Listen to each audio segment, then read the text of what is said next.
Yang ini dulu, biar masuk suaranya. Bismillah. Cek satu. Cek satu.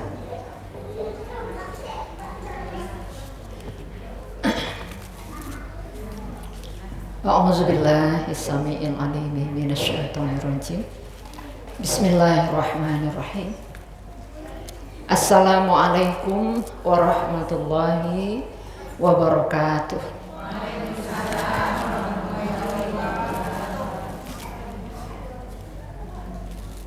Ustazahnya gelisah, ibu-ibu juga ikut gelisah ya. Coba ustazahnya agak tenang kali ya nih. Oke, bismillah. Kita ulang ya Bu ya. Assalamualaikum warahmatullahi wabarakatuh. Nah, alhamdulillahirabbil arsyil azim. Fasubhanallahi hina tumsuna wa hina tusbihun. Walahul hamdu fis samawati wal ardi wa ashiya wa hina tuzhirun. Yukhrijul hayya minal mayyiti wa yukhrijul mayyita minal hayyi wa yuhyil arda ba'da mautiha wa kadzalika tukhrajun. Allahumma shalli wa sallim ala sayyidina Muhammadin sholatan wa salaman daimaini mutalazimaini ila yaumil qiyamah, amma ba'du.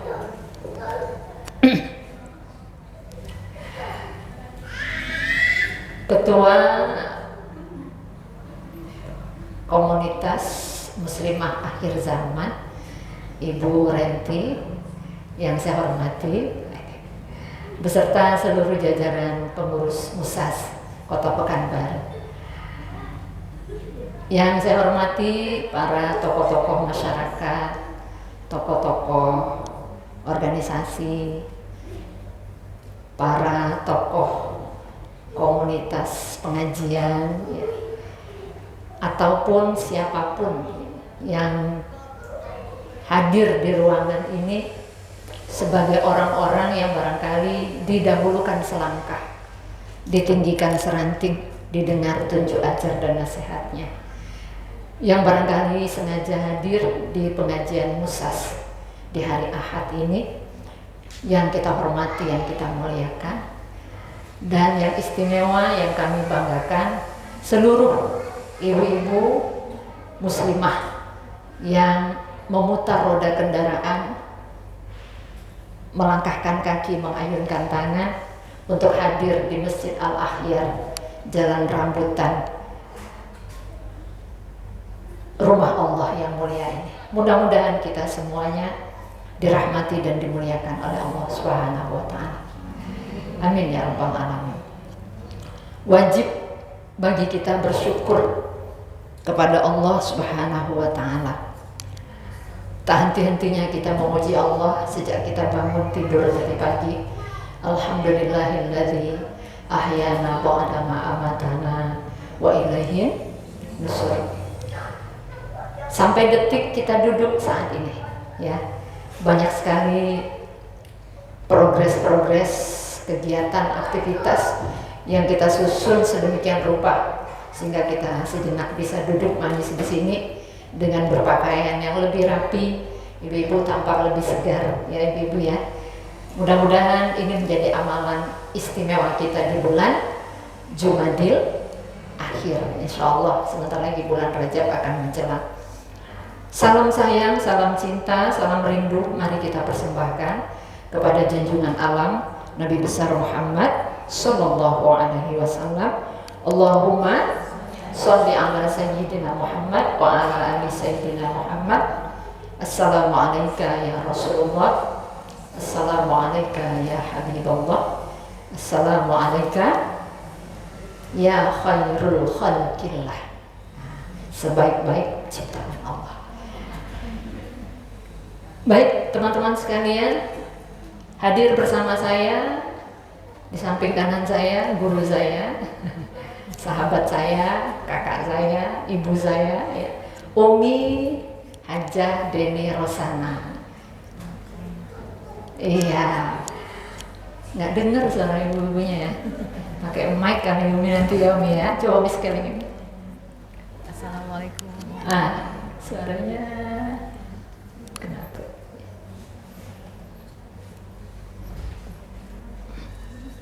Coklat, oh ini ya. Oh ya. Nah coba. Assalamualaikum warahmatullahi wabarakatuh. Iya. Oke. Suara Umi ini lembut ya. Orangnya sederhana, bersahaja, tapi sabar sekali. Nah, jadi ibu-ibu juga harus sabar ya ibu ya. Kami akan berkolaborasi tampil hari ini dalam durasi waktu hampir lebih kurang 1 jam ke depan. Insya Allah saya akan menjadi pemateri penghantar. Nanti kami akan interaktif bersama Umi Deni. Silakan nanti di sesi kedua kita saling, di sesi ketiga ya, nanti kita bisa interaksi tanya jawab dengan ibu-ibu yang ada di sini terkait tema yang akan kita bahas pada hari ini. Apa temanya ibu-ibu? Iya, zikir, air versus makhluk api. Itu judulnya tuh.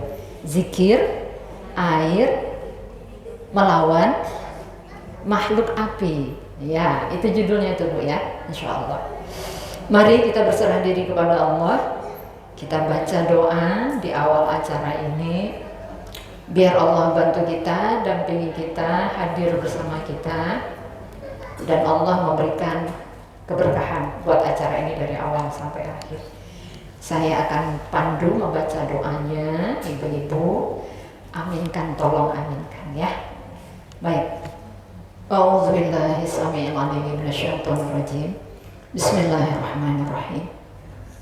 Allahumma shalli ala sayyidina Muhammad wa ala ali sayyidina Muhammad. Shalatan tunjina biha min jami'il ahwali wal afat wa taqdilana biha jami'al hajat wa tutahhiruna biha min jami'is sayyi'at wa tarfa'una biha 'indaka 'ala darajat wa tuballighuna biha aqsal ghayat min jami'il khairat fil hayati wa ba'dal mamat. Innama yubayyi'una Allah yadullahi fawqa aydihim faman nakatha fa innama yankusu ala nafsihi wa man awfa bima ahada alaihi Allah fasayutihi ajran azima.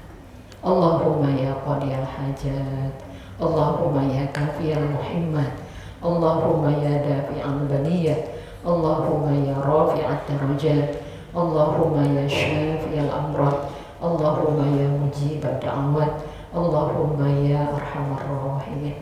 Allahumma akhrijna minaz zulumatil wahmi wa akrim lana binuril fahmi wa sahhal lana bi ma'rifatil ilmi waftah lana abwaaba fadlika ya arhamar rahimin. Ilahi anta maqsudi wa ridhaka matlubi a'tini mahabbataka wa ma'rifataka. Allahu naziri, Allahu hadiri, Allahu syahidun alayya, Allahu ma'i, Allahu mu'ini, wa huwa bi kulli syai'in muhit. Nawaitu ta'allama wa ta'lim wa tadhakkara wa tadhkir wa naf'a wal intifa'a wal ifadata wal istifadah wal hitha 'ala tamassuki bi kitabillah ibtigha'a wajhillah bi qurbihi wa thawabihi ma'al lutfi wal afiyah bi husnil khatimah. Rabbana taqabbal minna innaka antas sami'ul 'alim wa tub 'alaina innaka antat tawwabur rahim. Rabbana afrigh 'alaina sabran wa tsabbit aqdamana fansurna 'alal qaumil kafirin. Rabbana amanna ma anzalta wattaba'na ar-rasul faktubna ma'asy syahidin. Rabbana atina fid dunya hasanah wa fil akhirati hasanah wa qina adzabannar wa adkhilna jannata ma'al abrar. Ya Aziz, Ya Ghafar, Ya Rabbal Alamin. Walhamdulillahi Rabbil Alamin. Baik ibu-ibu sekalian, zikir, air, kita bahas itu dulu ya. Allah Subhanahu wa Ta'ala dalam hadis qutsinya mengatakan, La ilaha illallah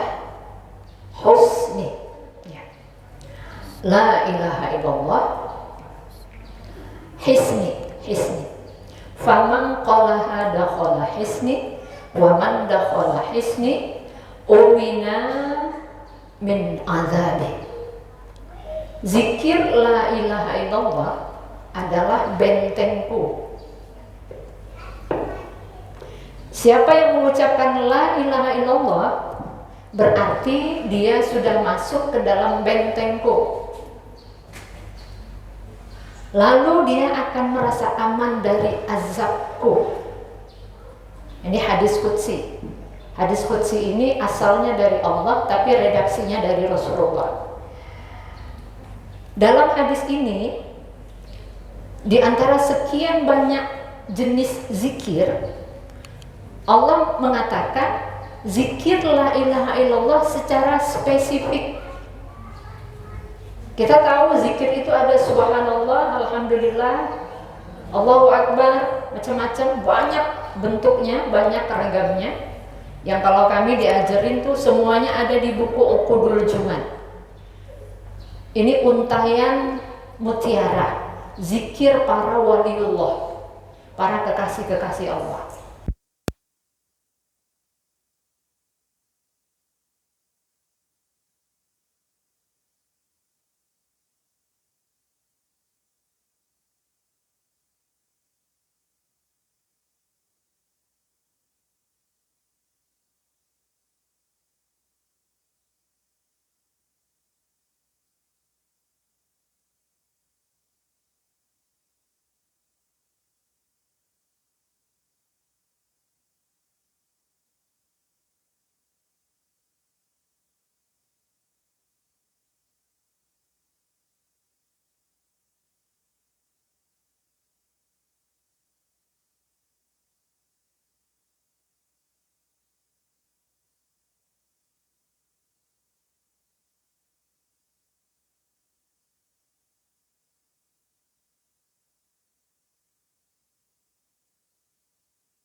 Ada yang jadi pengingat buat kita. Dan zikir ini menjadi sunnah yang diperintahkan buat kita semua. Lagi tidur, bangun tidur, begitu kita bangun, Rasulullah mengingatkan kita akan sebuah hadis. Yaqizu syaitanu ala qafiyatir raqshi ahadukum. Yaqizu syaitanu, setan itu mengikat kita ketika kita lagi tidur, diikat tuh di kuduknya, ala qafiyatir raqshi, di dekat lehernya, diikat di sini. Gimana bentuk ikatannya? Ini Umideni yang tahu nih. Idza haunan nama salasu, dengan 3 ikatan.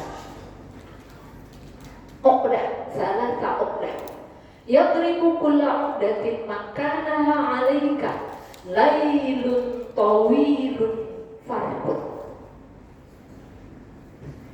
Kata Rasulullah, 3 ikatan itu ditambah kenceng ikatannya dimanapun kita berada, terutama ketika kita akan bangun dari tidur.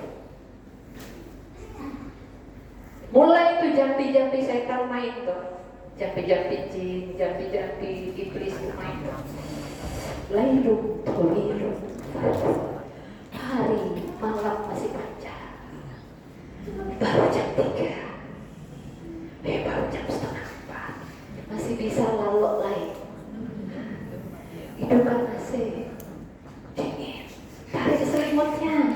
Apalagi ibu tuh kalau ruangannya ber-AC, spring bednya empuk gitu ya, di kamar udah kayak hotel bintang 5 yang mewah. Itu spring bednya ada bed covernya tuh tebel, ruang AC ini berapa PK ada di kamar kita kan, 1 PK 3, 1 PK aja udah dingin ya gitu ya. Begitu kena air tambah dingin gak sih? Itu sama asik gak dengan air selimut? Maka alaika lailun tawilun fardun. Hari masih panjang, malam masih lama, masih bisa tidur lagi. Itu ikatan tuh.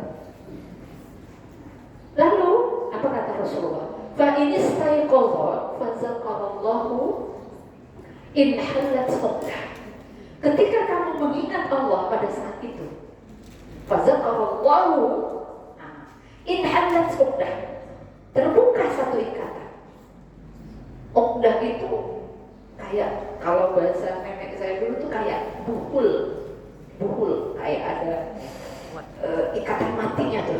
Nah, itu kebuka dikit-dikit ketika kita mengucapkan zikir kepada Allah. Astagfirullah, udah jam 5:30 gitu ya Bu ya. Udah kesiangan nih, udah jam 5:30 gitu. Itu terbuka biasa.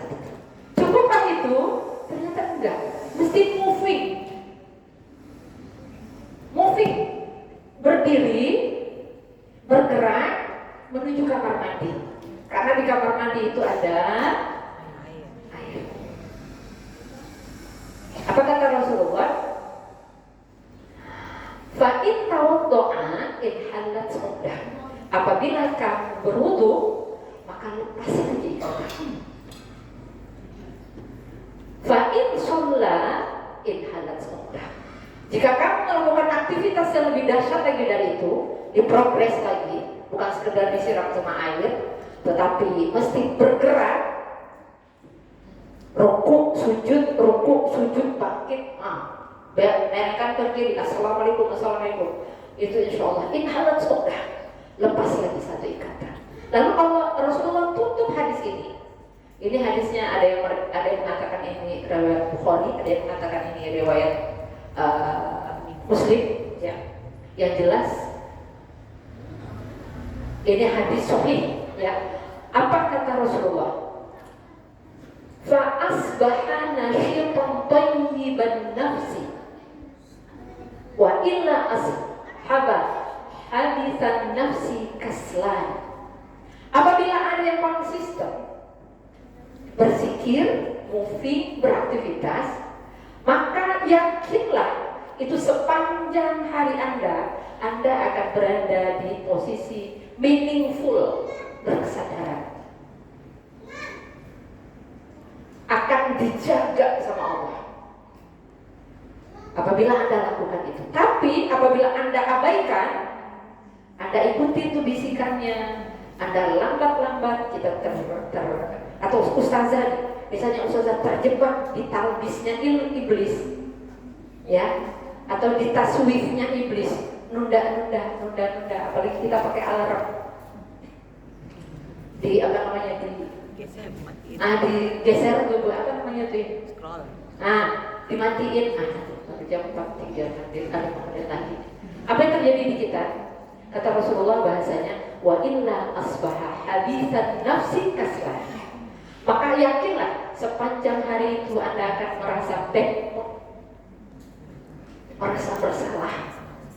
Dan inilah awal kita dijebak oleh perangkap kejahatan yang ada di dalam diri kita, yang namanya fujur. Fujur itu memang melekat di fitrah kita. Fa'alhamaha fujurha wa taqwaha. Itu ada dalam surat Asy-Syams yang kita baca kalau kita sholat duha. Wasyamsi wa duhaha wal qamari idza talaha wan nahari idza jallaha wal laili idza yaghshaha was samai wa ma banaha. Allah bersumpah dengan matahari, Allah bersumpah dengan bulan, Allah bersumpah dengan sinar matahari, Allah bersumpah dengan cahaya malam yang gelap gulita, Allah bersumpah dengan langit, Allah bersumpah dengan hamparan bumi. Di tengahnya Allah kasih isi sumpahnya. Apa? qad aflaha man zakkaha wa qad khaba man dassaha. Itu isi sumpahnya. Beruntunglah orang-orang yang mensucikan dirinya, merugilah orang-orang yang mengotorinya. Jadi orang yang memulai hari awalnya startingnya bagus kayak tadi tuh, nah maka jebakan-jebakan hawa nafsu. Kita ini kan ada fa'alhamaka, nggak mesti nyalahin setan dulu, nggak mesti mengkambingkan setan aja kerja kita. Di diri kita potensi jahat itu ada. Makanya Allah katakan fujurnya dulu baru takwanya kan. Fa'alhamaha fujuraha wa taqwaha. Hati-hati. Nah sekarang ibu sekalian, jebakan diri kita tuh ada. Makanya ibu-ibu jangan heran kalau kesabarannya setipis tisu. Bener Bu? Anak kehilangan kaos kaki, kehilangan bekal, segala macam. Ibu-ibu tuh rasanya tadi udah sabar Ustazah, tapi ngeliat tuh anak tuh gak bergerak kalau gak di apa segala. Masuk mobil baru dia bergerak, tutup pintu baru dia tutup pintu. Mulai tuh kesabaran ibu-ibu yang walaupun pengajian di sini, pengajian di sini, zikirannya banyak, tapi kan kesabaran kita katanya ada batas. Makanya saya buka doa tuh, Rabbana afrigh alaina sabra Wasafis sadamana fansurna alal qawmil kafirin. Ya Allah, limpahkan kepada kami kesabaran yang indah. Fa'afrik alaina sabra. Itu doa yang diajarin di Al-Quran buat kita tuh. Kesabaran yang cantik, mainnya bagus, ya. Sabarannya itu ya Allah, hatinya tuh luas. Nggak minta ujiannya didikitkan. Yang kita minta hati kita dilapangkan. Ya Allah, banyak banget nih ujiannya. Berarti engkau begitu percaya sama saya akan mampu menyelesaikan ini. Terima kasih ya Allah atas kepercayaan yang engkau berikan. Makasih ya Allah, makasih. Ini sabarnya ini udah tingkat tinggi gitu.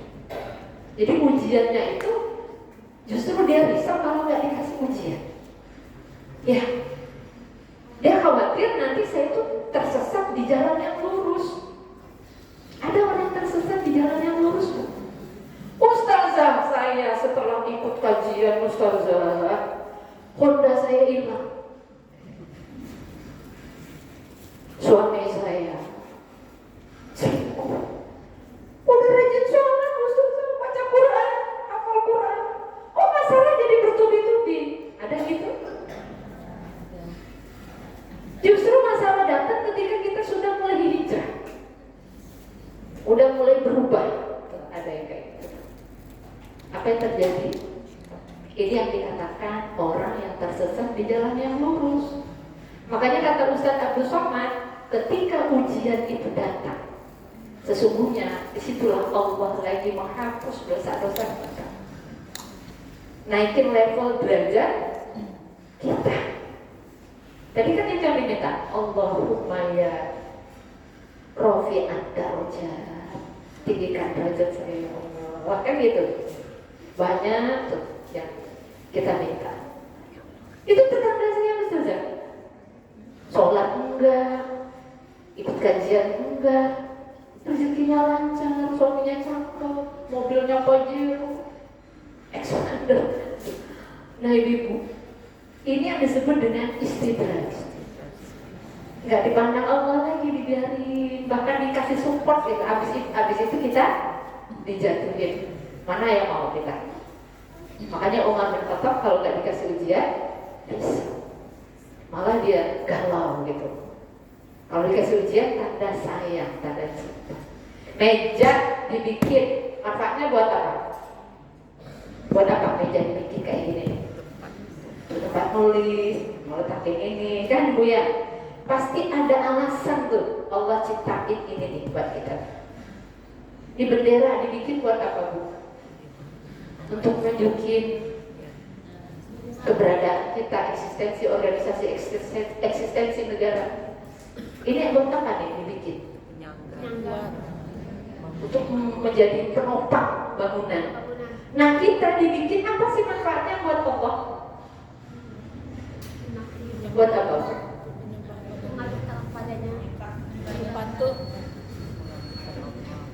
Ibu patuh nggak patuh, Allah tetap berkuasa kok. Allah itu ciptain itu pasti ada manfaatnya. Nah kita, manfaat kita, keberadaan kita ini buat apa sebenarnya Bu? Bagi Allah, bagi Allah. Enggak dakwah pun kita kurang. Dakwah ini pasti akan dunia ini akan baik-baik saja. Kira-kira kita diciptakan oleh Allah, manfaatnya kalau Allah itu buat apa sebenarnya? Ujinya, menguji kesabaran, menguji. Salah juga. Allah itu mengapa menciptakan kita? Tahu nggak itu? Allah itu menciptakan kita karena Allah itu cinta sama kita. Makanya belum lahir, karena cintanya Allah belum lahir kita, udah dijaminnya satu rezeki kita, jodoh kita, umur kita. Kita aja nggak ngerasain cinta Allah itu seberapa besarnya. Itu nenek moyang kita itu. Ya ada muskun jannah waku apa nih waya ya, kita lihat surat Al-A'raf. Wahai Adam, ya ada muskun. Nah, senang-senang, tenang-tenang kamu di surga ini, kan gitu. Wakula dan makanlah apa yang ada di sini. Bersenang-senang. Wala taqrabah hadzal sajarah. Dan jangan deketin pohon itu. Itu aja yang saya minta kata Allah. Saking cintanya Allah sama nenek moyang kita itu. Maka dia dekat sama itu. Gara-gara godaan setan kan. Akhirnya terusirlah. Bukan terusir, ditempatkan kita di tempat itu. Begitulah cinta Allah itu sama kita. Ayo kita balas cinta Allah itu, jangan sampai Allah bertepuk sebelah kanan dengan kita. Makanya makrifah. Sini makrifah kawam apa? Apa? Iya. Kita minta kepada Allah agar bertambah makrifah kita dan cinta Allah itu sama kita. Itu yang kita minta. Nah, ibu-ibu sekalian, inilah zikir itu. Zikir ini, ibu-ibu, zikir la ilaha illallah, itu nggak sembarangan caranya, mesti ada tekniknya. Dan yang memberikan zikir ini nggak sembarangan orangnya. Kalau ada ulama, tolong Ustaz kasih saya zikiran, tolong talqin saya, Ustaz bisa nggak? Nggak semua Ustaz bisa Bu. Karena level ustaznya macam-macam Bu. Ada ustaz, kalau ustazah ini ustazah, kalau perempuan. Ada murabbi namanya, yang ngecek sholat duha kita, yang ngecek tilawah kita, itu murabbi. Tapi di atas murabbi ada namanya mursyid, yang bimbing ruhiyah kita, rohani kita. Itu namanya mursyid. Ini yang sekarang digaung-gaungkan oleh ulama-ulama. Cari mursyid, nggak cukup ustaz, nggak cukup murabbi, cari mursyid yang bisa bimbing kita. Maka ustazah semenjak 3 tahun yang lalu, Ustazah Hanifah ini, ketika ustazah habis ikut pelatihan, ustazah dipanggil oleh Ustaz Al-Nof Diatri LC, temannya Ustaz Abdul Somad, yang sekarang jadi ketua YTWU, Yayasan Tabung Umat. Pasti ibu tahu sama tahu. Mungkin sering diundang di kajian Musas juga, berarti ya. Ustadz Al-Nof Dinar LC, temannya Ustadz Uas, yang kemarin heboh juga waktu gubernur kita ditangkap tuh. Kita doakan mudah-mudahan kasusnya cepat selesai ibu ya. Yang benar jadi terlihat kebenarannya, yang salah yang salah. Kita gak berani berstatement, ya. Kita doain aja yang terbaik. Nah ibu, kata Ustadz Al-Nof, Ustazah Hanifah, Ustazah pimpin ya organisasi, atau setidaknya jadi koordinator majelis zikir di Pekanbaru. Itu tuh mula-mula ceritanya tuh. Ustaz, saya aja baru belajar Ustaz.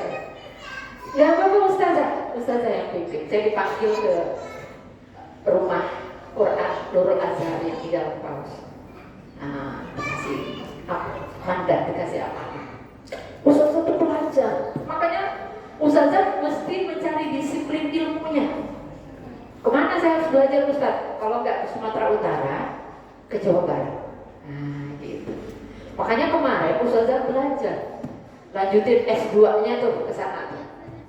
Nyari ilmu-ilmu, kitab-kitab klasik, kitab-kitab zaman dulu. Gimana nih Ahlus Sunnah wal Jamaah, ulama-ulamanya bercerita tentang agama ini yang bukan hanya dalam batasan syariat saja. Karena Islam ini Islam, iman, Islam, ihsan. Makanya disiplin ilmunya mesti Ustazah cari kemana. Belajar Ustazah ke Jawa Barat. Itulah yang menyebabkan Ustazah ketemu sama Umi ini. Setelah 3 tahun belajar, ibu-ibu, sampai Ustazah ngerti apa hubungannya air sama zikir. Karena belajar, otodidak juga tuh. Mau Deni belajar di Jakarta dengan Ustaz Dr. Najib Anis, dengan Ustaz Andika, segala macam tuh. Baca banyak sekali, belajar cepat juga. Ustazah lama sekali di Jakarta kemarin, makanya jarang muncul juga ibu-ibu ya. Bismillah. Nah ibu-ibu, kembali kita kepada gangguan syaitan tadi. Lama-kelamaan Ustazah tuh bertanya, kenapa di situasi akhir zaman ini banyak para muslimah yang nggak kenal, makanya nggak benci sama sosok ini. Biasanya kan tak kenal maka tak sayang. Sekarang tak kenal maka tak benci. Padahal sosok ini musuh kita. Nggak kelihatan, aduh, musuh. Mobil yang nyata, tapi kita nggak kenal. Makanya kita nggak ngerti ini musuh kita gitu. Tiba-tiba ada seorang anak gadis cantik datang ke Umi Deni. Umi, ini kayaknya ada yang sakit ya. Di mana? Diperiksa Umi Deni kan? Periksa, pegang-pegang aja gitu. Oh, kamu keluhannya gimana? Ini begini cerita. Kemarin saya dibawa pacar saya kemana? Ke Kalimantan. Ngapain? Saya dibawa jalan, handphone dibeliin yang termahal, segala kebutuhan saya dipenuhi gitu ya. Dia lebih kurang ceritanya. Tapi saya dibawa ke salah seorang kiai. Gitu. Jadi kiai berkedok orang pintar. Lalu saya dijampi-jampi di sana, mau cerita-cerita gitu. Efek dari itu baru dirasakan beberapa tahun kemudian. Makanya sakitnya muncul. Bersaranglah makhluk itu di tubuhnya. Dan ternyata korbannya bukan hanya dia. Mungkin ada 6 orang, mungkin ada 7 orang. Karena ternyata setan itu minta tumbal dari pacarnya yang kerjanya di kantor pajak atau kejaksaan. Jadi karena pacarnya itu ingin naik jabatan di kantor kejaksaan, dia datang ke orang pintar. Syaratnya itu mencari anak-anak gadis perawan, dipacarin, tapi nanti lambat laun dia jadi tumbal dari apa yang dia dapatkan. Jadi kan dia dapat benefit tuh Bu, jabatannya naik, duitnya banyak, segala macam. Tapi anak gadis seluruhnya diambil, dimasukin kemana? Bisa jadi nanti udah cerita lebih leluasa lagi, lebih dalam lagi. Masukin ke dalam satu wadah, tadi kumpulin rambutnya, tadi ambil kukunya, ruhnya diambil, dilempar ke laut kali ya, dimasukin ke dalam pohon kalinya. Dia berdiri, cakep, cantik, tapi ruhnya udah gak ada. Ustazah baru bisa connect gitu. Kenapa dulu di zaman Rasulullah anak-anak perempuan dikubur hidup-hidup? Karena kalau dia juga hidup percuma Bu. Itu anak-anak itu udah jadi tumbal sama ayah dan ibunya. dijadiin ritual di depan berhala-berhala. Karena di zaman itu syirik itu, sihir, kesyirikan itu kan jadi makanan orang Arab jahiliyah. Sampai kita hari ini, kalau kita jalan ke Mekah, jalan ke Madinah, jangan dikira di situ tuh tempat-tempat kita boleh masuk bebas. Ternyata di situ banyak sarang setannya. Makanya pulang umroh ada yang sakit, pulang haji ada yang macam-macam. Karena di sana itu minus juga kan Bu ya, minus selawat, nggak boleh aisyina, nggak boleh ini segala macam, nggak boleh zikiran. Makanya tuh tempat-tempat banyak kayak setan-setannya. Yang kita ngertinya makan kurma ajwa 3 butir, makan kurma ajwa 7 butir. Sebenarnya itu musir pengaruh sihir. Kita ambil ilmunya belum nyampe sana kemarin. Karena sihir itu viral kalau di Arab Saudi sana. Ibu-ibu, ini contoh kecil saja. Sampai ada bimbingan belajar baca cepat. Itu anak-anak kumpul belajar di situ, anak-anak pejabat, orang-orang tajir-tajir, anak-anak yang keren-keren masuk ke situ ingin belajar cepat gitu, tutup mata. Nih dalam 1 jam anak bisa belajar cepat, segala macam. Rupanya ada khodam tuh di lembaga bimbel itu. Umi Deni nampak, ternyata di bawah tangga itu banyak kepala-kepala. Kepala apa yang dikumpulkan oleh pihak lembaga? Lembaga sekolah-sekolah yang muridnya ratusan ribuan. Itu ada aja 1 gurunya yang jadi tunggal dalam setiap tahun. Yang dicari guru-guru terbaik, guru-guru yang soleh. Karena apa? Orang-orang baik itu makanan yang paling dicari oleh jin. Setan. Karena ketika itu mengkonsumsi makanan orang baik itu progres. Mereka suka naik level juga, Bu. Kayak multi level marketing ya. Yang banyak downline itu kan dapat bonus, gitu kan yang Burana ya. Nah, jadi jin itu bisa naik level kalau dia mengkonsumsi ruh orang soleh. Ini sekarang perusahaan-perusahaan besar yang punya Chinese nyembah apa? Pekong. Pekong itu ngumpulin ruh itu Bu. Mungkin kita yang kerja-kerja di perusahaan besar itu hati-hati juga. Produk makanan itu ubi, ketaki, apa segala macam. Ada yang kayak potato, apa, rice atau apa. Saya nggak tahu mereknya apa, nggak tahu ya. Itu nggak tahu tuh, pasti ada sesuatu yang dikenal perusahaan. Jadi kita makan itu mahal memang. Besok hari itu lagi, itu udah entah apa yang dikasih di situ. Anak-anak kita mengkonsumsi itu. Ibu-ibu rumah tangga yang nggak sempat masak, beli makanan di warung-warung sambal. Kita nggak tahu, mungkin di situ mereka pasang pelaris. Mungkin ada lele ranjit tuh di situ, kita nggak kelihatan. Ngumpullah di badan kita, jadilah mium, jadilah kanker. Kita kira itu sakit mium, kanker, autoimun segala macam. Padahal ada sarangnya yang kita bincit di sini. Makanya ibu banyak yang ngasih tidur segala macam. Cemas, bawaannya itu panas gitu. Ngelihat suami itu benci, ngelihat anakku kok marah aja. Karena kita kasih wadahnya di sini. Wadahnya itu di mana? Di kolbu kita. Makanya Qul a'udzu birabbin nas, malikin nas, ilahin nas, min syarril waswasil. Setan yang bersembunyi. Kita berlindung dengan 3 kekuatan Allah. A'udzu birabbin nas, rabbin nas, malikin nas. Raja yang menguasai manusia, ilahin nas, ilahin. Sesuatu yang otoritas dalam kehidupan manusia. Untuk satu kejahatan yang namanya waswasil khannas, alladzi yuwaswisu fi sudurin nas. Hati kita ini adalah tempat yang paling kokoh di badan kita. Jadi ini yang ditembak sama setan itu bersarang dari sini.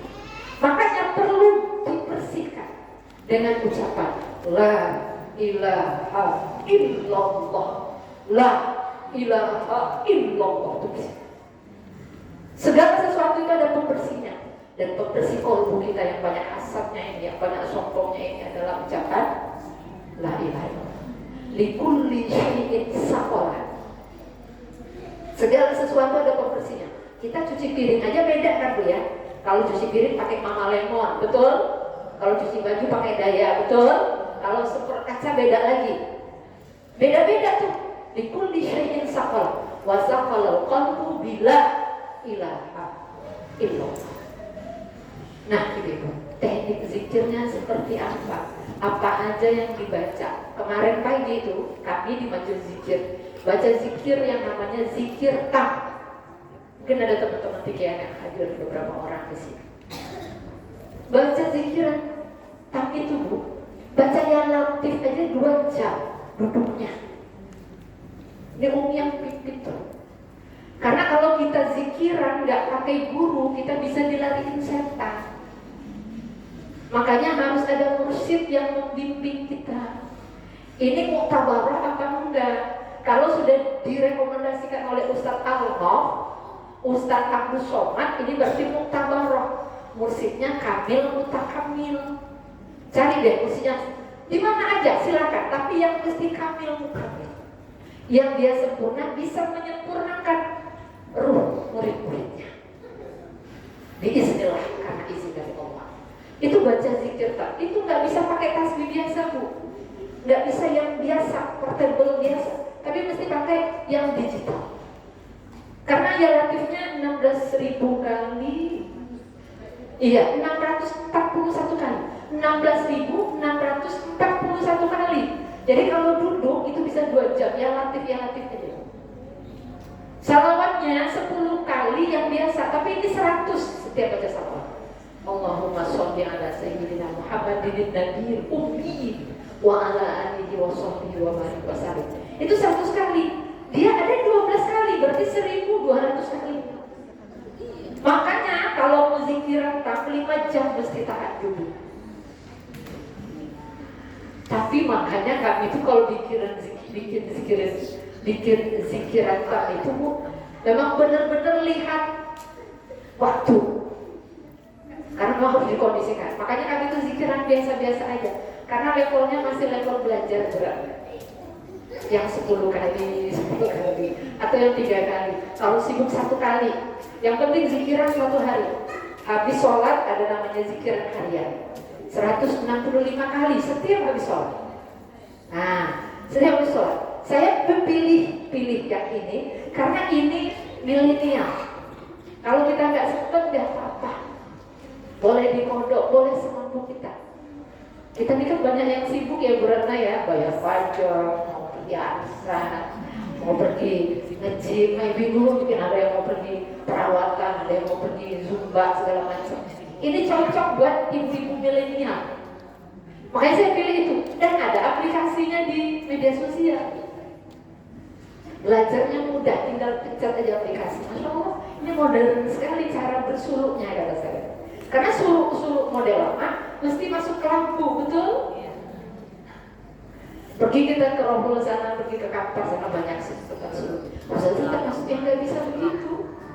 Bisanya dari rumah aja, karena sudah punya 4 orang anak. Ya kan gitu.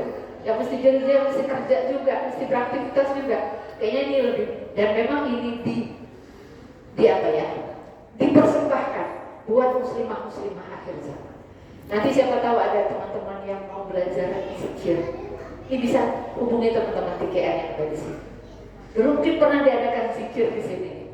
Saya mulai perkenalkan di tahun-tahun awal. Ada yang bilang itu sesat, itu nggak pernah itu.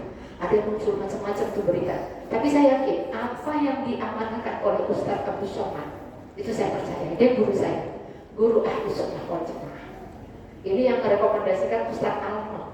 Ini pasti nggak kaleng-kaleng. Saya terus belajar sampai akhirnya ketemu dengan Umi Khobar. Oke, saya yakin ibu-ibu udah nggak sabaran mau dengerin penjelasan Umi. Umi ini nggak ahli public speaking, nggak kayak saya bisa. ceramah gitu, enggak. Tapi sebenarnya beliau ini sangat ahli dalam public speaking. Karena yang beliau ceramahnya kadang-kadang bukan makhluk seperti kita. Masya Allah. Makhluk gaib, makhluk gaib. Yang beliau ajak ngomong bisa-bisa nyelorot hidul kan. Kenapanya udah nasional bahkan internasional. Kok bisa ketemu sama Umi gitu ya sayanya ya. Nah, oke. Saya ingin berbagi. Beliau sudah menjadi tamu kami ini udah pekan ketiga. Udah hampir 1 bulan beliau di Pekanbaru. Makanya saya undang kemana-mana, saya ajak kemana-mana. Saya ingin kenal Umi, ya. Biar muslim-muslim itu waspada dengan musuh-musuh yang ada di sekeliling kita. Itu aja. Kalau ceramah tentang jenis-jenis setan, lihat di Google ada. Nama-namanya ada, segala macam ada. Ya.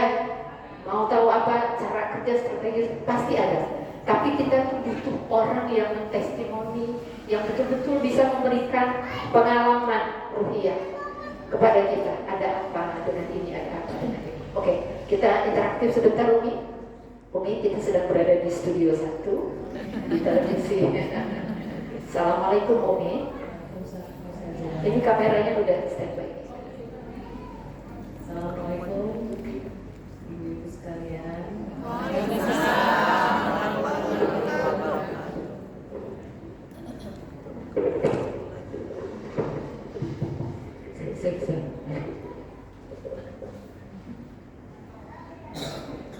Alhamdulillah, alhamdulillah. Pada pagi hari ini kita dapat berkumpul di Masjid Al-Ahya. Salam tanpa kami ucapkan kepada baginda Rasulullah SAW. Allahumma sholli wa sallim.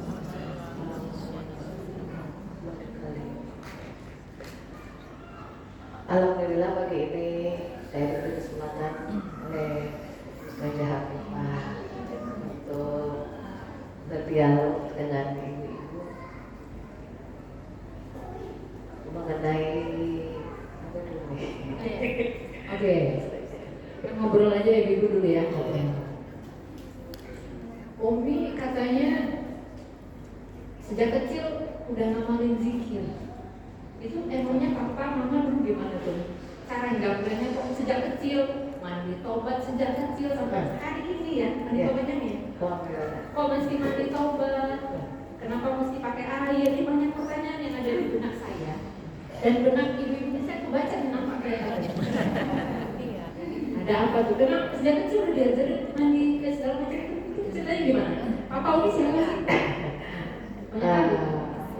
Alhamdulillah kami dari keluarga majelis zikir Tarekat Sadaya Naksabandiyah di Pondok Pesantren Suryalaya, dan kebetulan ayah saya itu sebagai pengamal dan sangat dekat dengan mursyid kami yaitu Syekh Ahmad Suhaibul Fatihul Arifin, yaitu Abah Anwar.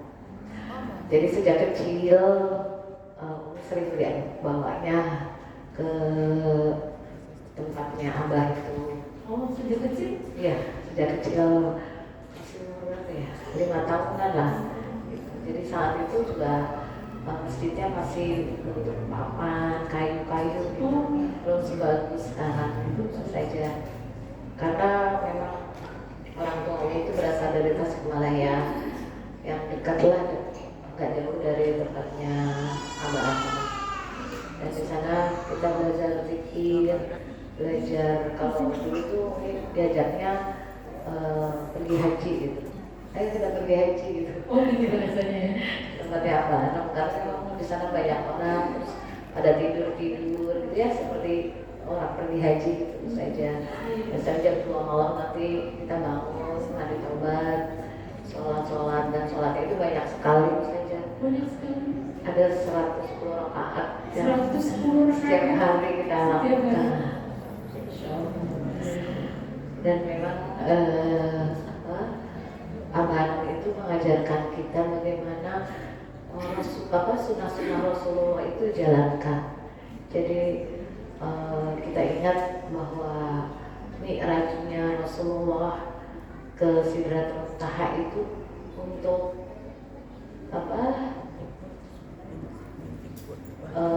apa itu namanya? Membuka. Ya, kayak perintah sholat gitu kan.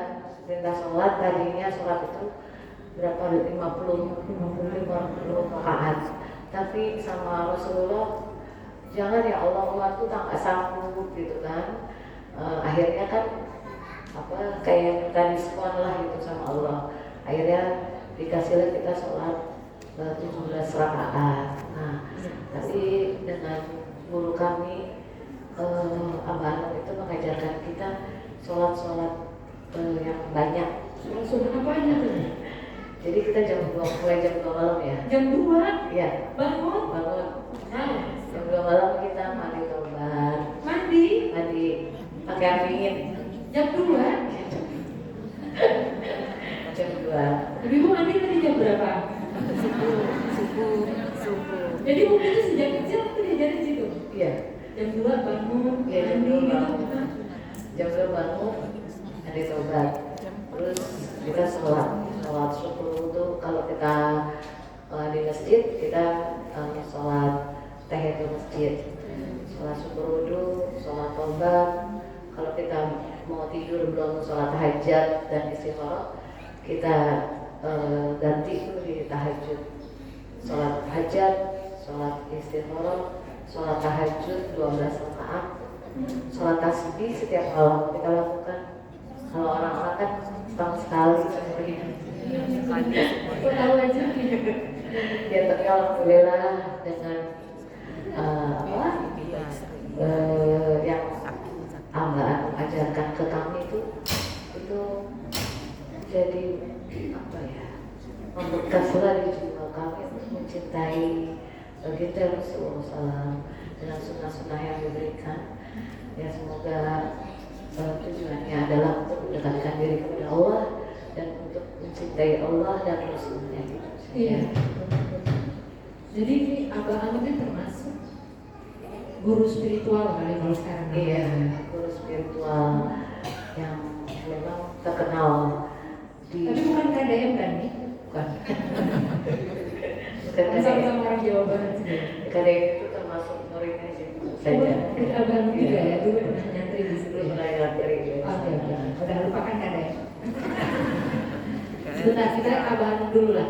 Jadi Abah Anum ini termasuk waliullah kan? Waliullah, seorang waliullah yang terkenal di alam maliki malakut. Jadi Abah Anum ini pernah seorang waliullah dari Siprus itu melihat cahaya dari timur. Nah beliau datanglah ke Indonesia. Beliau semua ulama-ulama di Indonesia dicarinya karena beliau melihat cahaya itu bersinar sampai ke negeri beliau. Akhirnya Syekh Nazim Al-Kabani namanya. Ya, Nazim Al-Kabani. Kalau Ya. sekarang di Kanada, Toriko Qadiriyah di Naksabandi ya? Naksabandi Iya. ya. Nah beliau datang, nah dia semua seluruh dari Sabang sampai Merauke itu dia cari ulama-ulama itu, tapi dia nggak ketemu Yang dimaksud yang dimaksud tadi, cahaya tadi. Terus akhirnya dia mau pulang ke negaranya, mau pulang ke negaranya. Tapi waktu itu ada salah satu supir itu bilang kita belum ke Jawa Barat. Oh iya. Yaitu tempatnya Abah. Lalu Sudah mau pulang tuh ya? Dia udah mau pulang. Udah last minute gitu ya? Iya betul. Akhirnya Saya gimana? Nazim datang ke sana. Beliau langsung kontak batin sama Abah dan Abah itu menjawab dengan bahasa Inggris. Padahal Abah kan nggak pernah belajar bahasa Inggris. Alhamdulillah beliau bilang, gak usah lah jauh-jauh, kita belajar kemana. Disinilah tempatnya kita belajar, karena beliau adalah seorang mursyid kamil yang menyelamatkan ruh manusia di alam dunia ini. Di hadza zaman, kalau zamannya Rasulullah itu ulama pengganti para nabi, pewaris para nabi. Kita cari ulama-ulama pewaris para nabi. Katanya tadi itu saya pagi-pagi dari Korea sama salah satu yang di tempat Wianti. Umi, kenapa ustadz itu bilangnya apa nggak boleh atau menyakiti, tapi kebanyakan ustadz sekarang kenapa nikah lagi, selingkuh, Oh gitu ya. iya makanya kita bilang ya banyak ulama, tapi namanya ulama ruh itu beda. Karena ulama ruh itu dia akan menyelamatkan ruh kita. Ruh yang kita ini kan kalau tidur itu ruh kita keluar, tak tahu kemana, melayang ya. Kadang kita mimpi buruk, ya kan? Kadang kita mimpi macam-macam lah. Yang datang ke rumahku itu rata-rata memang perempuan saja. Oh ya. Jadi ada yang ada yang 16 tahun dia nikah, ternyata suaminya genderuwo. Kebayang tidur sama genderuwo. Jadi Umi juga kaget kan? Kaget kan? Uminya kaget ya. Kalau bisa. Kayak terus dia nangis kan, awalnya Umi orang mukanya kusam gitu kan. Dia datang terus dia cerita terus Umi Rukiah, maksudnya dia pingsan. Pas dia pingsan dia terbangun, dia bilang aku takut, aku nggak mau pulang gitu. Kenapa? Suami saya genderuwo kan gitu.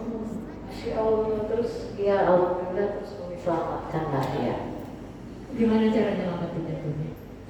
Jadi air gimana? Umi kasih air doa, terus Umi Rukiah biasa kita pegang naginya, kita pegang yang di belakang tadi ya, yang bumul-bumul yang kita kadang katanya kolesterol, katanya berat di punggung gitu kan. Itu sih. Padahal kesehatan yang menempel di pundak-pundak perempuan, apalagi perempuan keluar rumah itu setan udah langsung Gitu ya. masuk ke badan kita. Nah akhirnya alhamdulillah Umi Rukiah terus Umi suruh mandi dia pakai air doa itu selama 40 hari saja. Kenapa 40 hari? Umi yang mandiin gitu? Iya. Mandi di Yordan. Kalau dia mandi sendiri, yakin kayaknya. Kayaknya susah bangun jam 2. Iya benar. Emang kalau saya 40 hari ya, hari kedua lancar sampai seminggu lancar. Tiba-tiba hari ke-8 saya kerja. Kita lupa mandi, ulang lagi atau gimana nih? Iya, diulang lagi. Ulang lagi dari pertama minumnya. Iya. Karena cara minum itu memasukkan energinya ke dalam badan kita. Itu 40 hari dia kayak bertapa. Oh, Gitu kan. Jadi setan, cara kerja setan juga gitu. Masuk dia langsung, dia nggak langsung nyakitin. Kadang dia bersemayam dulu, ya kan. Terus nanti tiba-tiba kita sakit, kita ada yang macam-macam kalau penyakitnya, ada yang pendarahan lah, ada yang kanker lah, ada yang segala macam, kanker lidah, udah ngobatin orang kanker lidah, kanker prostat, kanker semua kanker. Ini kenapa jadi hepatitis? Kenapa jadi banyak penyakit kanker ini ya gitu kan? Iya, membuat. Jadi ternyata tuh ruh kita gampang sekali dimasukin oleh setan-setan itu. Jadi kadang tuh kita selalu was-was ya. Kalau yang punya anak perempuan, carilah buat pasangan hidupnya itu dites dulu. Karena kebanyakan tuh ya itu kan bisa bangun rumah tangga, ternyata istrinya ditumbalin, dikurung rumahnya, dia nurut sama suaminya, ternyata dikurung pakai apa ya semacam gaib ya. atau ada juga nih suami yang belum sama istri. Iya, ada Itu juga. katanya dikasih di makanannya tuh. Iya. Kalau kita barangkali kalau di Melayu jimat atau kalau bahasa Sumatera Barat tuh ciri barang ya, atau apa ya? Supaya suaminya nggak ini kasihan suaminya dikasih itu ibu Nah itulah tipu daya setan yang selalu datang kepada diri-diri kita yang orang beriman. Kita misalnya sedang diuji sama Allah nih, suaminya mungkin selingkuh gitu kan, contoh ya. Terus kita gimana nih suaminya biar nggak selingkuh gitu kan? Dia datangin kan itu paranormal, kiai, ya kan? Buat apa? Buat biar suaminya itu nggak selingkuh, nundukin lah gitu. Padahal suaminya itu lagi, rohnya itu lagi digenggam gitu kan. Jadi nanti dia sakit stroke lah suaminya, yang macam-macam lah itu yang datang ke tempat itu ya gitu saya. Baik, ibu sekalian, ini cerita awalnya. Karena beliau pernah ibu diundang ke sekolah. Karena hampir satu sekolah itu muridnya kesurupan. Dipanggil tim pengusir hantu. Rupanya ada tim dukun-dukun tuh bu. Dukun-dukunnya nggak jalan itu, tidak jalan ya bu. Nggak ada yang bisa nyelamat itu anak-anak yang bisa ngajarin. Dipanggil bilang ya, siapa yang jadi narasumber. Datang mungkin dipegang dikit aja, alhamdulillah anak-anak itu yang terkapar itu sadar. Jadi memang perlu berhati-hati mencari orang-orang yang bisa menyelesaikan masalah psikis kita dan fisik kita. Ini kan fisik awalnya tuh mium, sakit, terus segala macam. Rupanya yang sakitnya tuh batin awalnya tuh. Nah, jadi Umi sarankan gimana tuh? Kalau kita sakit, jangan. Kalau kita sakit, jangan buru-buru apa ya, kita bermuhasabah diri dulu.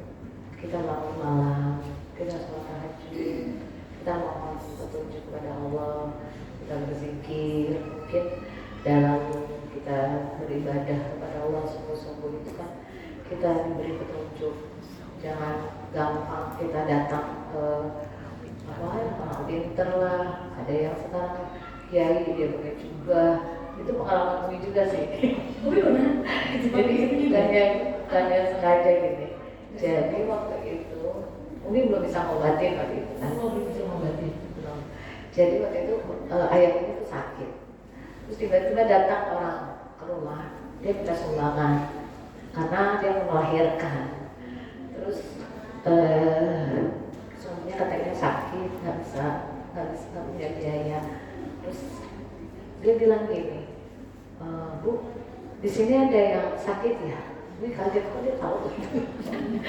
Terus dia bilang, itu katanya ayahnya itu sakit karena ada kiriman gitu dari orang lain gitu, dari orang dekat gitu, ada orang lain.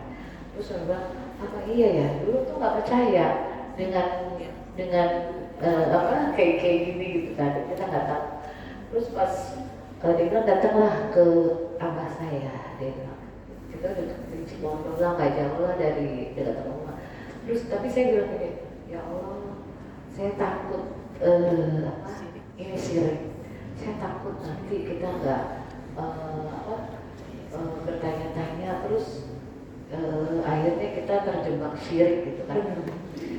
Tapi karena penasaran juga gini, dari orang dekat siapa gitu, akhirnya Umi datanglah tuh. Namanya di depannya tuh Kiai Haji Muhammad, itu pasiennya banyak.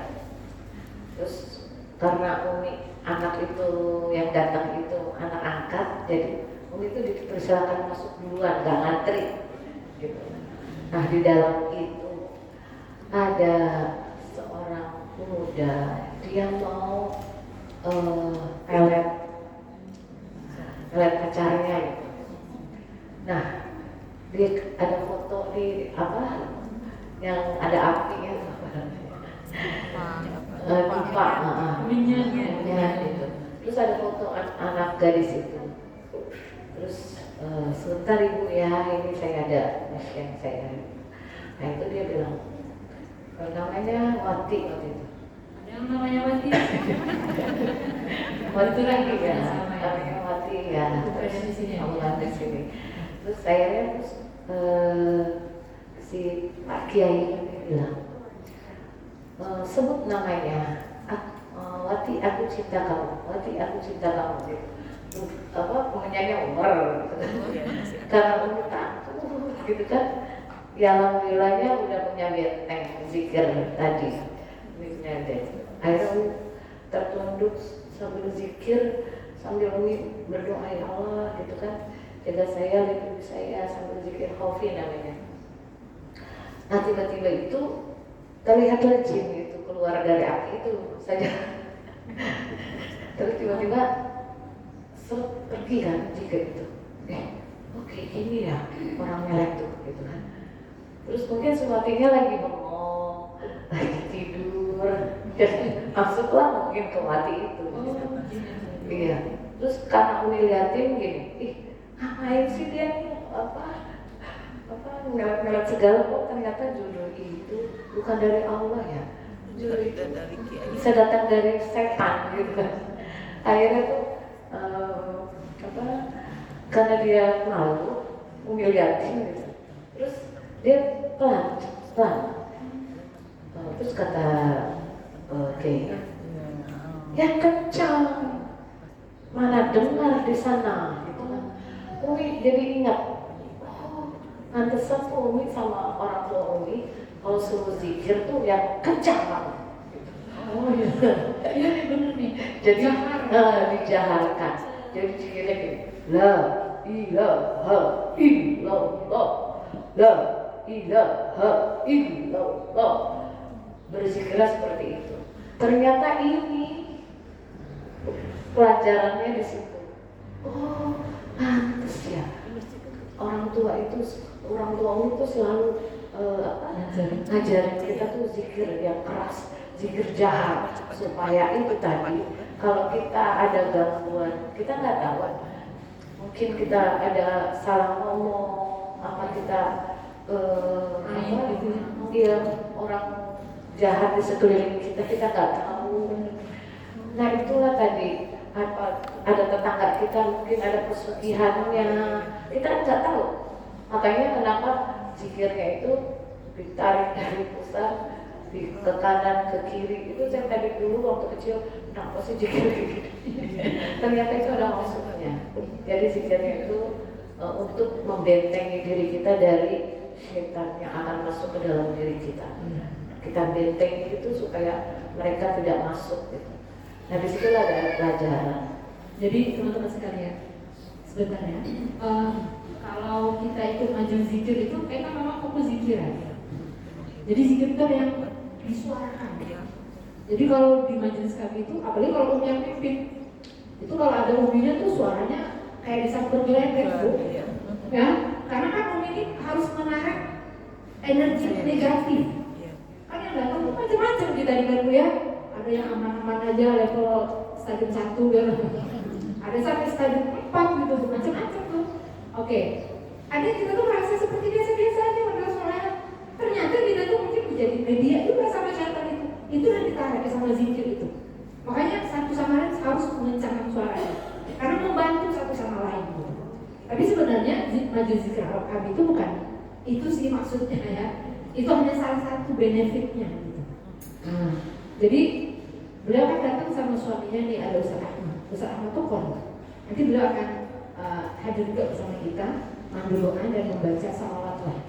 Mungkin sedikit kenalan sama beliau. Jadi itulah ada namanya zikir jahar dan ada namanya zikir khafi. Jadi saya mungkin dalam posisi dia, zikir khafi saya itu jalan bukan memang diaktifasi. Jadi kan kita ada 7 titik latifah ya, mungkin mau cerita gitu ya. 7 titik latifah. Karena Umi ini termasuk yang ke-7-7-nya itu udah aktif. Jadi bisa merinding nih semuanya nih. Allah udah main itu nanti. Ini cerita dikit ya.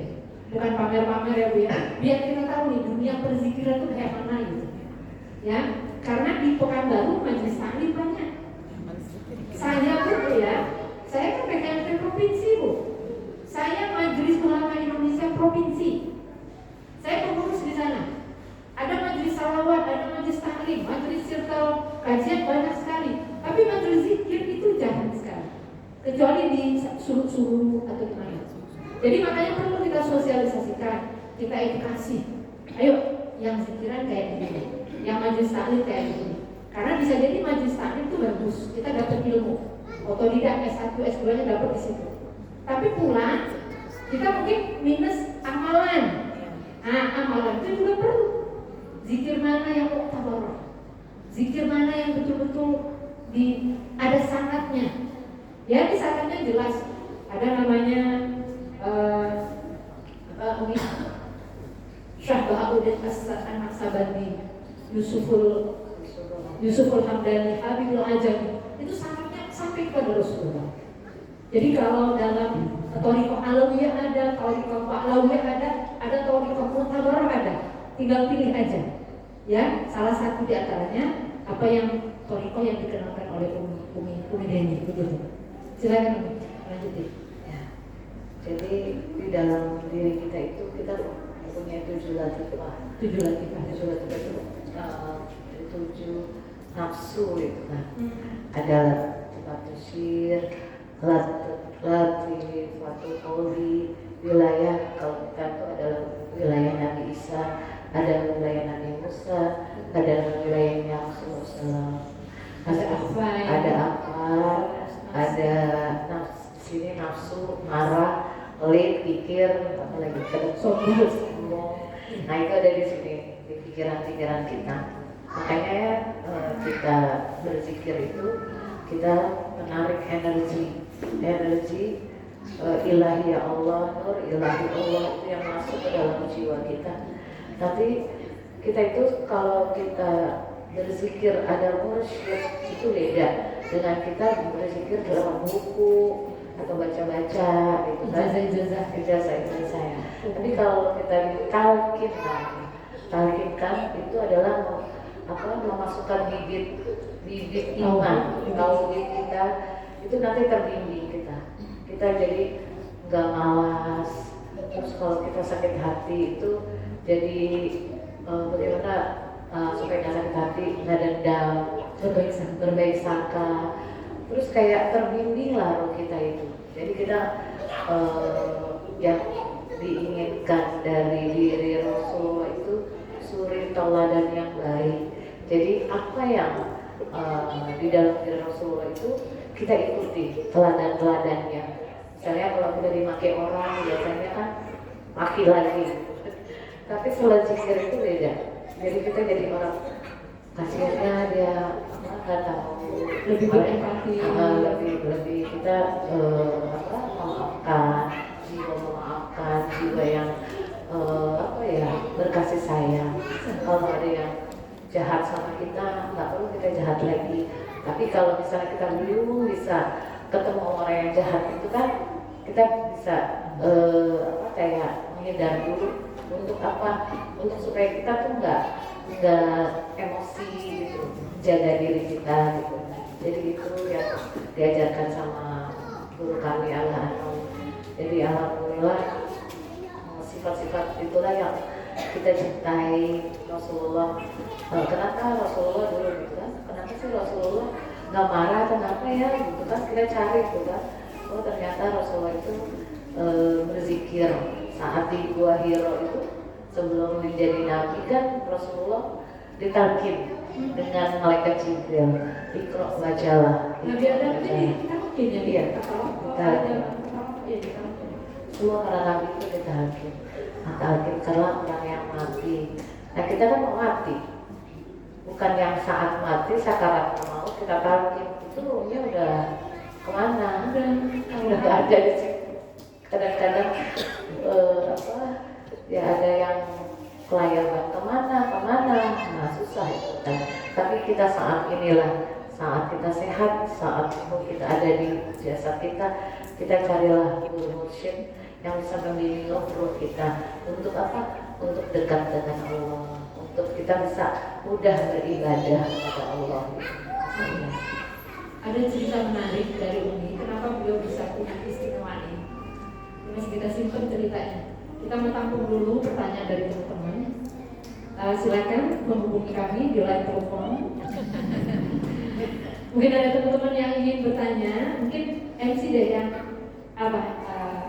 jadi ini.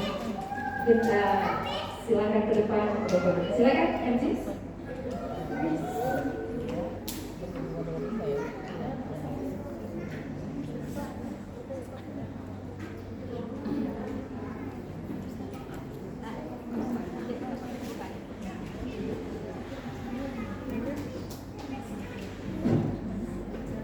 Baiklah, kepada ibu-ibu yang ingin bertanya, waktu dan tempat dipersilakan.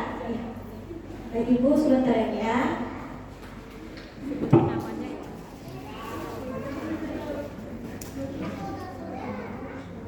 Assalamualaikum warahmatullahi wabarakatuh. Waalaikumsalam.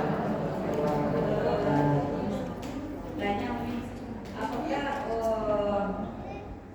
zikir untuk mengobati Umi itu sama dengan Ustaz yang pakai YouTube tadi dengan yang ada di Padepokan Sapi Jagat itu sama Ustaz Agung? Oh beda. Tapi yang obat-obati seperti Minsukinati kayak gitu juga. Sebentar, nama ibu siapa? Coba dulu kenali namanya. Nama saya Kak Mawati. Pertanyaannya tentang itu ya. Ya, tanya saya cara mengobati kalau jatuh kena sihir atau kena kan itu cara mengobati itu atau disebutkan itu kayak seperti yang ada kan albumnya di Padepokan Sapi Jagat yang di Jawa. Nggak tahu. Jadi banyak juga memang pengobatan-pengobatan yang kia gitu kan. Tapi kalau ini memang ini nggak belajar, ini nggak kayak orang apa sih kalau mau jadi orang pintar tuh katanya kan ada puasa multi lah, puasa apalah gitu.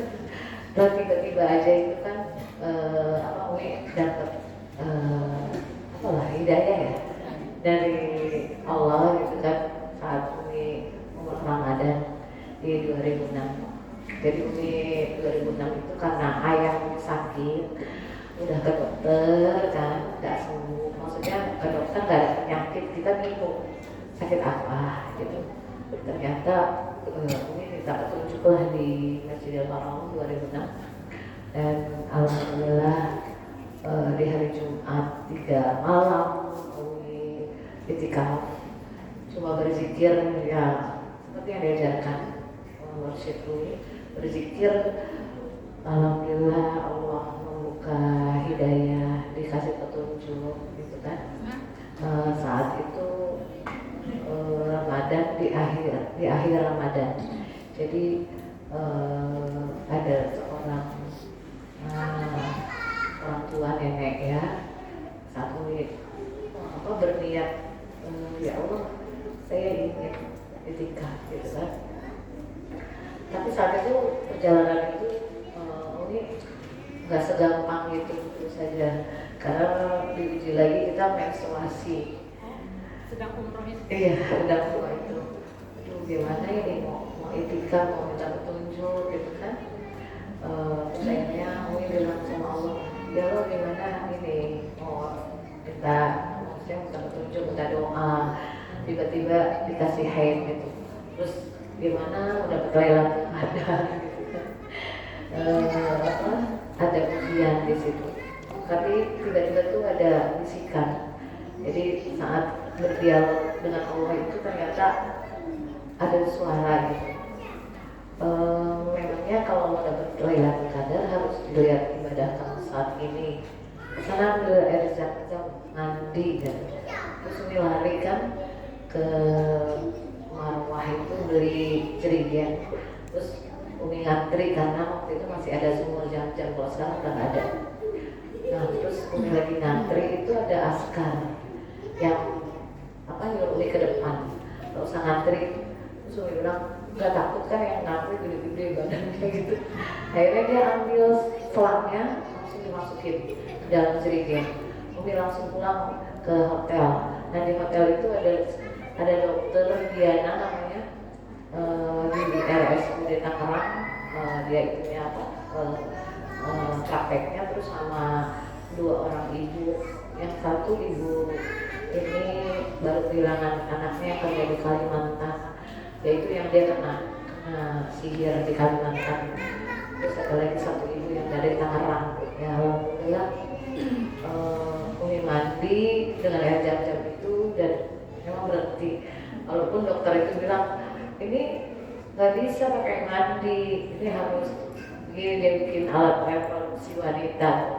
Tapi Umi yakin kalau bisikan itu bisikan yang baik, terus Umi mandi dan doanya pun dibimbing. Nah, jadi Umi bilang ini doanya gimana nih? Tiba-tiba ada lagi suara, ya Allah dengan bahasa kamu sendiri. Ya Allah, kau yang punya tubuh ini, kau yang punya aliran darah ini, berhentikan ya Allah aku ibadah. Saat itu berhenti. Alhamdulillah terus di Masjidil Haram di sholat, di zikir, di tawaf. Terus mau keluar lagi, pasti keluar lagi ya. Saya keluar lagi, ambil lagi. Sampailah saat itu nih berdoa lagi, ya Allah, aku ini ingin itikaf, mudah-mudahan nggak ada lagi menstruasinya. Alhamdulillah 3 hari di Masjidil Haram berzikir, berdoa, berpetunjuk, dan alhamdulillah doa itu diijabah Allah Subhanahu Wa Taala.